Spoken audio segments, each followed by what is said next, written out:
মোমো খেতে ভালোবাসে না এমন মানুষ খুঁজে পাওয়া তো খুবই মুশকিল। কিন্তু মোমোর সাথে মোমো স্পাইসি চাটনি ছাড়া মোমো যেন পুরোটাই অসম্পূর্ণ। আর তাই আজ আমি সকলের সাথে শেয়ার করতে চলেছি মোমোর স্পেশাল স্পাইসি চাটনি বা মোমো সসের রেসিপিটি, যেটি আপনারা তৈরি করে নিতে পারবেন খুব সহজে, একদম ঘরোয়া উপকরণে। তো তাহলে আমাদের আজকের এই রেসিপিটি শুরু করা যাক। আর আমি প্রিয়াঙ্কা আপনাদের সকলকে আমার চ্যানেল ডেলিশিয়াস রেসিপি বাংলাতে স্বাগত জানাই। তো মোমো সস বা মোমো স্পাইসি চাটনি তৈরি করতে মেন উপকরণ হিসেবে আমাদের লাগবে টমেটো। আমি এখানে 5টা ফ্রেশ লাল টমেটো নিয়েছি। আর চেষ্টা করবেন সসটা তৈরি করতে এখানে হাইব্রিড টমেটো ব্যবহার করার, যেহেতু দেশি টমেটোর টেস্ট অনেকটাই টক হয়ে থাকে। তো এবারেই প্রত্যেকটা টমেটোকে মাঝ বরাবর সমান 1/2 করে আমাদেরকে এভাবে কেটে নিতে হবে। আর এই একইভাবেই দেখুন প্রত্যেকটা টমেটোই আমি কেটে নিয়েছি, যাতে টোটাল টমেটোর পিস হয়েছে 10টা। নেক্সট ইনগ্রেডিয়েন্ট হিসাবে আমি নিয়েছি 10 থেকে 12টার মতন রসুনের কোয়া। আর ঝালের জন্য লাগবে শুকনো লঙ্কা। আমি এখানে 8টা শুকনো লঙ্কা নিয়েছি, যার মধ্যে 4টে শুকনো লঙ্কার মধ্যে বীজ আছে, আর বাকি 4টের মধ্যে থেকে আমি বীজটা বার করে নিয়েছি। এতে ঝালের পরিমাণটা ব্যালেন্সে থাকবে। এছাড়াও নিয়েছি 2 টুকরো আদার স্লাইস। তো এবার ফাইনালি সসটা তৈরি করব। আর তার জন্য একটা প্রিহিট ফ্রাইং প্যানের মধ্যে টমেটোগুলোকে ঠিক এভাবে উল্টো উল্টো করে আমাদেরকে দিয়ে দিতে হবে, ও একই সাথে অ্যাড করতে হবে শুকনো লঙ্কাগুলোকেও, আর সাথে রসুনের কোয়া আর আদার স্লাইসটাকেও। আর এইভাবেই টমেটোগুলোকে মিডিয়াম টু হাই ফ্লেমে বেশ কিছুক্ষণ সেঁকে নেওয়ার পর একটা ডঙের সাহায্যে টমেটোগুলোকে উল্টে দিয়ে টমেটোর অপর পিঠটাকেও আমাদের একইভাবেই সেঁকে নিতে হবে। আর এইভাবে টমেটোগুলোকে উল্টে পাল্টে সেঁকে নেওয়ার একটাই কারণ, এতে টমেটোর মধ্যে একটা সুন্দর স্মোকি ফ্লেভার চলে আসে, যেটা এই সসের টেস্টকে দ্বিগুণ মাত্রায় বাড়িয়ে দেয়।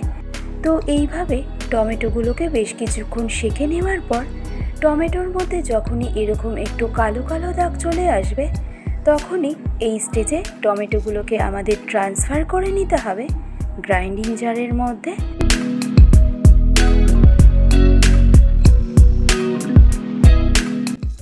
এবারেই সমস্ত উপকরণের থেকে ঠিক এরকম একটা স্মুথ পেস্ট তৈরি করে নিন।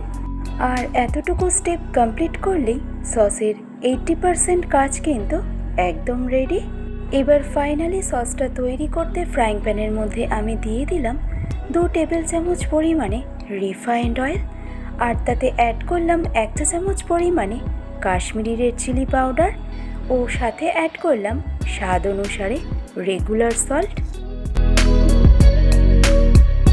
এবার লো টু মিডিয়াম ফ্লেমে খুব ভালো করে নেড়েচেড়ে এই দুটো ইনগ্রেডিয়েন্ট রিফাইন্ড অয়েলের সাথে ইভেনলি ভালো করে মিশিয়ে নেওয়ার পর এবার যে টমেটোর পেস্টটা আমরা তৈরি করে রেখেছিলাম, এবার সেই পেস্টটাকে আমাদের এই স্টেজে এসে দিয়ে দিতে হবে। আর তারপর ঠিক এই স্টেজ থেকে গ্যাসের ফ্লেমটাকে একদম মিডিয়াম টু হাইতে রেখে ক্রমাগত নেড়েচেড়ে টমেটোর পেস্টটাকে আমাদের ভালো করে কুক করে নিতে হবে। আর ততক্ষণ পর্যন্ত কুক করে নিতে হবে যতক্ষণ না টমেটোর পেস্টের মধ্যে থেকে অয়েলটা সেপারেট হতে আরম্ভ করছে। তাও মোটামুটি এই পেস্টটাকে কুক করতে আমাদের সময় লাগবে 10 থেকে 12 মিনিটের মতন। তো এই পেস্টটা কুক করতে করতে এবার আমি এই স্টেজে এসে অ্যাড করব আরও বেশ কিছু ইনগ্রেডিয়েন্ট। যেমন সবার প্রথমে টেস্টটাকে ব্যালেন্সে আনার জন্য আমি অ্যাড করব 1 চা চামচ পরিমাণে চিনি। চিনি কিন্তু অ্যাভয়েড করলে একদমই চলবে না। নেক্সট অ্যাড করব অর্ধেকটা পাতিলেবুর রস, তবে এর পরিবর্তে ভিনিগারও ব্যবহার করা যেতে পারে। আর এই লেবুর রস বা ভিনিগার অ্যাড করার কারণে এই সসটা কিন্তু বেশ অনেক দিন পর্যন্ত স্টোর করেও রাখা যেতে পারে। এছাড়াও এই লেবুর রস বা ভিনিগার অ্যাড করার কারণে সসের মধ্যে একটা সুন্দর টক টক ভাব আসে, যেটা এই সসের টেস্টকে অনেকটাই বাড়িয়ে দেয়। তো এবার আপনারা কিভাবে বুঝবেন যে এই সসটা আমাদের একদম পারফেক্ট কুক হয়েছে কি না? তো এই সসটা যখন একদম পারফেক্ট কুক করা হবে তখন দেখবেন এই সসের কনসিস্টেন্সিটা কিন্তু বেশ অনেকটাই আঠালো হয়ে যাবে।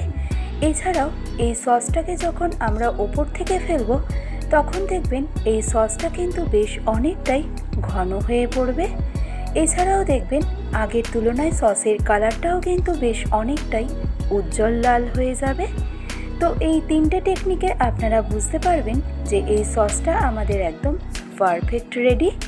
আর এই সম্পূর্ণ সসটা তৈরি করতে আমার সময় লেগেছে 15 থেকে 20 মিনিটের মতন।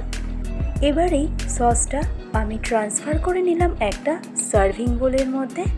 আর যদি এই মোমো সস বা মোমোর স্পাইসি চাটনি আপনারা স্টোর করে রাখতে চান তবে সেক্ষেত্রে অবশ্যই এয়ারটাইট গ্লাস কন্টেনারের মধ্যে রাখবেন। রেসিপিটি কেমন লাগলো সেটা আমাকে অবশ্যই জানাবেন, আর ভালো লাগলে অবশ্যই এইভাবে ট্রাই করে দেখবেন। আশা করছি আপনাদের সকলের ভীষণই ভালো লাগবে। আজকের ভিডিওটি তবে আমি এখানেই শেষ করছি। ভালো থাকবেন, সুস্থ থাকবেন, ধন্যবাদ।